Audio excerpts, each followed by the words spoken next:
작은 나라 유다의 위쪽에는 무서운 강대국 아수르가 있었습니다. 그리고 유다의 아래쪽 남쪽에는 애굽이 있었고, 그 애굽 넘어 더 먼 남쪽에는 구스라는 나라가 있었습니다. 오늘날의 수단과 에티오피아 지역일 것입니다. 이사야 당시에는 이 구스 사람들이 애굽까지 다스리고 있었던 것 같습니다. 작은 나라 유다는 북쪽에 아수르가 늘 두려웠습니다.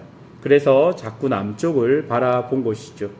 애굽과 구스가 힘을 합쳐 아수르를 막아준다면 우리도 거기 끼면 좀 든든하지 않을까, 뒷배가 하나 있으면 안심되지 않을까라고 생각했던 것입니다. 오늘 본문은 바로 그렇게 남쪽을 기웃거리던 유다에게 주시는 말씀입니다. 18장은 구스에 대한 말씀이고 19장은 애굽에 대한 말씀입니다. 하나님의 대답은 유다의 예상을 완전히 뒤집어 놓았던 것이죠. 첫 번째로 하나님은 서두르지 않으셨습니다. 먼저 18장을 보십시오. 구스는 무척 분주합니다. 2절을 보면 갈대로 만든 배를 타고 물길을 따라 여기저기 사신을 보냅니다. 아수르에 맞설 동맹을 만들려고 부지런히 뛰어다니고 있는 것입니다. 세상은 늘 이렇습니다. 힘을 모으고 편을 짜고 계산하고 발이 닳도록 뛰어다닙니다. 유다도 그 분주함에 끼어들고 싶어 하는 것이 그들의 마음일 것입니다. 그런데 그 소란 한복판에서 하나님은 무엇이라 하십니까? 4절을 보니까 내가 나의 초소에서 조용히 감찰함이 쬐이는 일강 같고 가을 더위에 운무 같도다.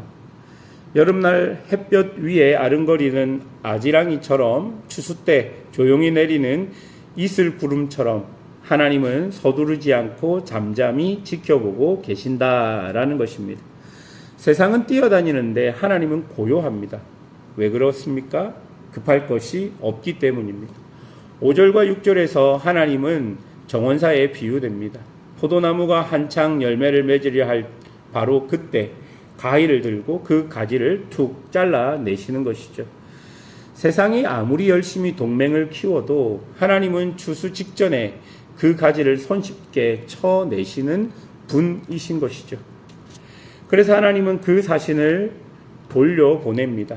하나님께는 그 동맹이 필요 없기 때문입니다.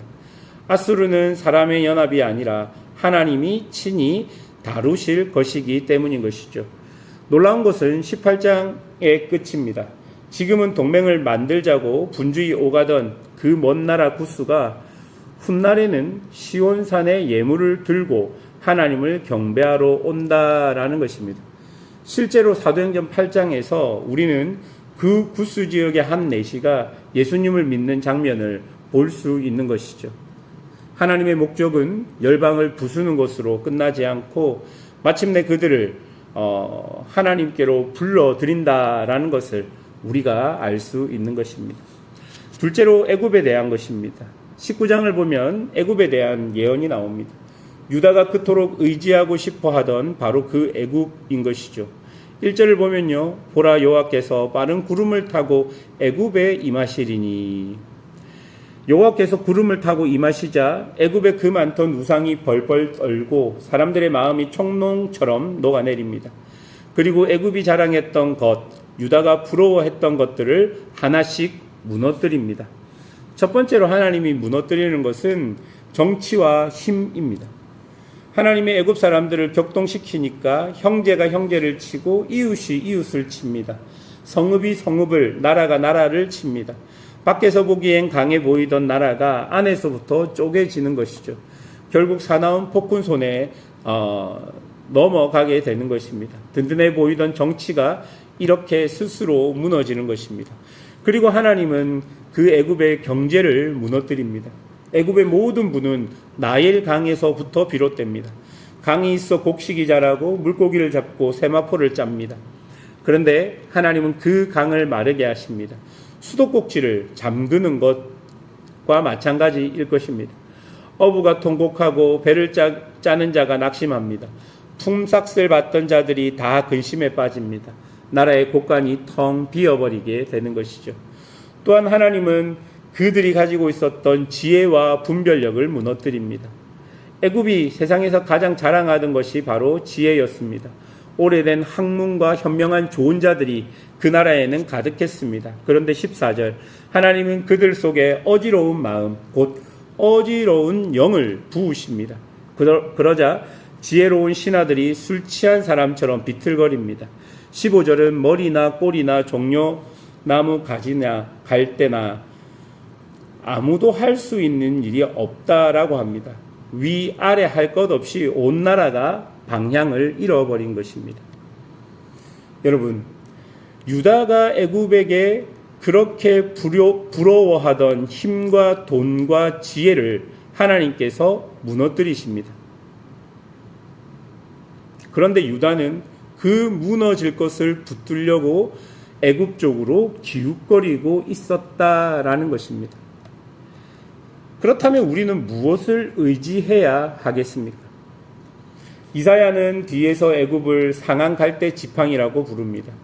지팡이인 줄 알고 몸을 실었더니 부러지면서 오히려 손을 찌르는 갈대라는 말입니다.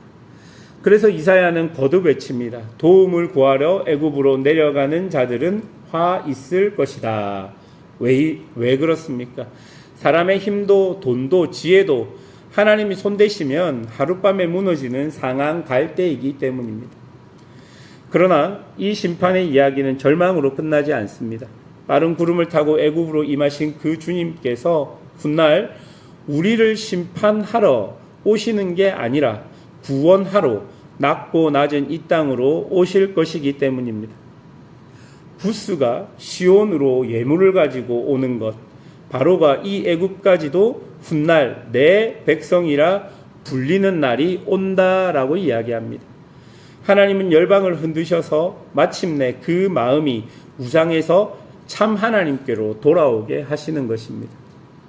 사랑하는 여러분, 우리는 늘 든든한 뒷배를 찾습니다. 튼튼한 경제와 힘 있는 나라, 믿을 만한 시스템에 마음을 기대고 싶어 합니다. 낯선 땅에서 나그네로 사는 우리에게 그 마음은 더욱 더 크게 다가오는 것이죠. 그러나 오늘 본문은 우리에게 말합니다. 정치도 경제도 사람의 지혜도 그 위에 온전히 몸을 실으면 부러지는 상한 갈대일 수밖에 없다는 것입니다. 주신 것을 감사히 사용하되 그것을 의지하지 말라라는 것입니다. 그리고 오늘 본문은 우리에게도 큰 위로로 다가오기도 합니다. 세상이 분주히 뛰어다니며 불안해할 때 하나님은 그 처소에서 조용히 감찰하십니다. 우리는 종종 안절부절 못하지만 우리 하나님은 서두르지 않으십니다. 모든 것을 정확한 때에 다스리십니다. 그 고요한 손안에 우리를 맡길 때 우리 마음도 고요할 수 있다라는 것입니다. 어느 나라의 힘도 어느 시대의 돈도 사람의 똑똑함도 우리의 궁극적 지팡이가 될 수 없다는 것을 기억하십시오. 오직 열방을 조용히 다스리시며 먼 나라까지 불러오시는 그 주님만 우리의 부러지지 않는 반석이 되실 것입니다. 그 주님을 의지하며 오늘 살아가시는 성도들이 되시기를 주님의 이름으로 축원합니다. 함께 기도하겠습니다.